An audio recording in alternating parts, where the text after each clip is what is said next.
The Soundpeats H1 are the latest true wireless earbuds coming from the company Soundpeats. Now, Soundpeats has been making a nice name for themselves in the sub 100 market, bringing awesome features and great sound quality for a low price. Now, if you're interested in checking these out for yourself, hit the link that I'm gonna leave in the description box down below, and that way you can get the latest updated pricing. Now, before we go any further, and for full disclosure, because I like having honesty and transparency with my viewers, Soundpeats did reach out to me. They sent these over for my honest opinion and review. Now, if you have any questions, comments, or concerns about the way I receive these products or the way that I review my videos, check out the disclosure in the video description. Now, first and foremost, as of the making of this video, these earbuds have actually not been released to the market yet. As far as I'm aware, they're going to be launched over on Kickstarter at the end of September, but I don't have a firm date yet or a firm price. All right, hold up. I got to interrupt the video real quick in the middle of the edit because Soundpeats just emailed me back and they're telling me that the early bird special pricing on the H1s is going to be $69.99. So make sure you hit the link in the description box down below, and that way you can check them out at the early bird price as soon as they get released. But that said, let's get back to the video. So first, let's talk about the connectivity. So as far as the chipset, these are running one of Qualcomm's latest, which is the QCC 3040. So that's going to give them access to less power consumption and some advanced features. Now, as far as connectivity, these are either running Bluetooth 5.0 or Bluetooth 5.1. Unfortunately, I have not gotten confirmation of that. As far as the codec, these are supporting Qualcomm's aptX, and I was able to confirm this by pairing them to my Pixel 4a, going into the Bluetooth settings, and then I could see it right there where it says HD Audio Qualcomm aptX. As far as your Bluetooth range, I was able to get somewhere around 35 to 40 feet in normal mode. Now, more about the modes in just a sec. As far as video latency or lag is concerned, I wasn't experiencing anything with the YouTube videos that I was able to watch and a couple of episodes of a TV show that I watched on Netflix. So far, so good. It's very minimal and exactly what you would expect out of a modern set of true wireless earbuds. But on the topic of latency, one of the advanced features that these do have is a high performance or quote unquote gaming mode. So what that's going to do is that's actually going to reduce the latency even further. So if you want to play any type of high performance games, first person shooters, things of that nature, it's going to tighten up that latency to give you a better gaming experience. But this also translates into video watching and movie watching, because then there's even less lag from people's mouths to the sound that you're getting in your ears. It was already barely perceptible, but with the gaming mode turned on, you almost can't tell anything. Now, just to be clear, as far as gaming and high performance modes go, there is a trade-off. So when you're going into this high performance mode, you are going to give up some of that battery life as it does raise power consumption. On top of that, you're also going to lose some of the Bluetooth range. So I don't think that's going to be an issue there, but this is something that I want to make sure that you are aware of.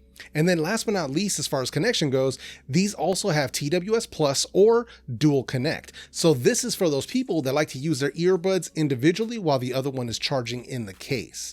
And it is a very seamless type of connection.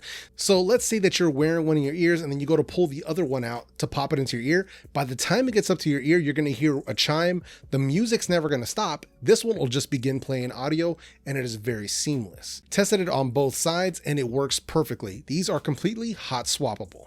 Now, before we move on with the rest of the video, I just want to give you a heads up. I am going to be comparing these directly to the Soundpeats Truengine SE3 at the end of this video. So make sure you stick around all the way to the end.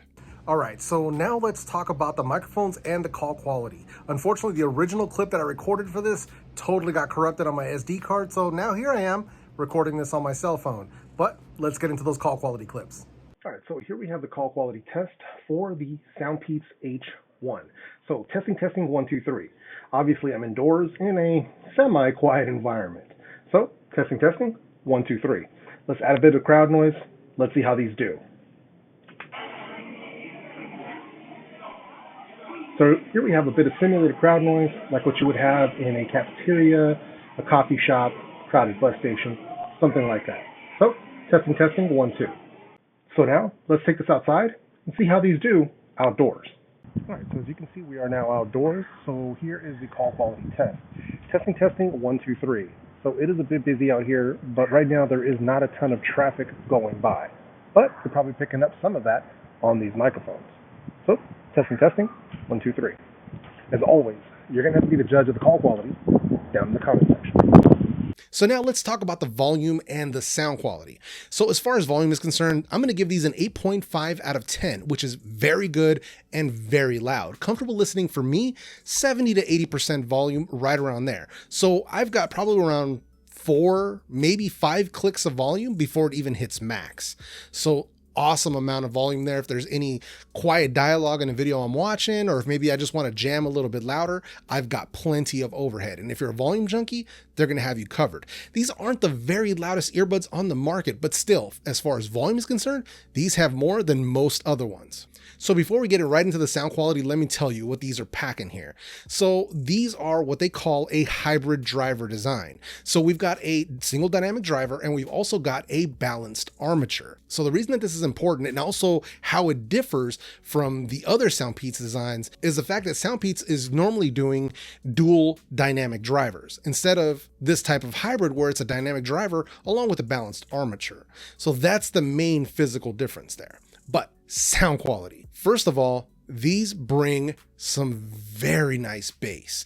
Deep. It digs deep. Nice sub bass rumble. Whether you're using the included memory foam ear tips or the silicone ones, these things bring some nice bass. Very impressive, and I expected no less from Soundpeats. Mid-range is nice and smooth, it is nice and warm, vocals sound amazing, human voice, right? So female singers, male singers. So initially testing these out, the very first track that I listened to was by Santana and Maná called Corazón Espinado. That's the very first song that I listen to whenever I'm testing earbuds, and it is legit. The instruments, the vocalists, everything coming in together. And the treble on these, this is where that balanced armature comes in, because it gives them a level of clarity that I was not expecting out of a set of earbuds from Soundpeats. This is the real game changer here as far as their true wireless earbuds are concerned. This has actually given them a surprising amount of detail in the sound and also some instrument separation that I was not expecting. That really caught me off guard.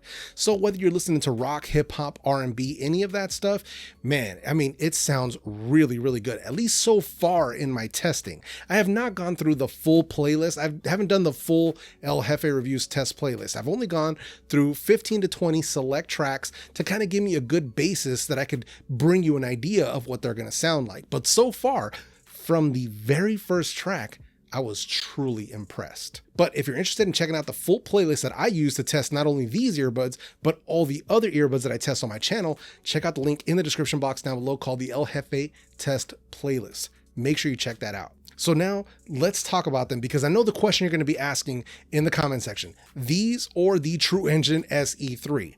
So the main differences, like I said before, the SE3s are packing dual dynamic drivers, where this is a hybrid design with a dynamic driver and a balanced armature. So the main difference there, the SE3s bring you a ton of bass, some nice mids, but as far as treble goes, they kind of tend to roll off a little bit. They don't have the clarity and the detail that you're going to get with the H1s. That balanced armature really makes a huge difference. Now, both are tuned very, very well, but there is a noticeable quality difference in the sound itself. It all is really going to come down to what the pricing ends up being on the H1s, which I am not sure yet. If I had to take a guess, I would have to say that these are going to come in somewhere between $50 and $80 US. Not 100% sure there, but that's what I think. So that's going to kind of give them a spot above the SE3s, which you can get for 50 bucks. So in my personal opinion, so far, if price doesn't matter, and we're just talking about sound quality for sound quality, I'm definitely picking the Soundpeats H1 over the Soundpeats SE3. If you want to see which ones are my favorite true wireless earbuds for under 50 bucks, check out the video right here. That said, I'm out of here. Peace.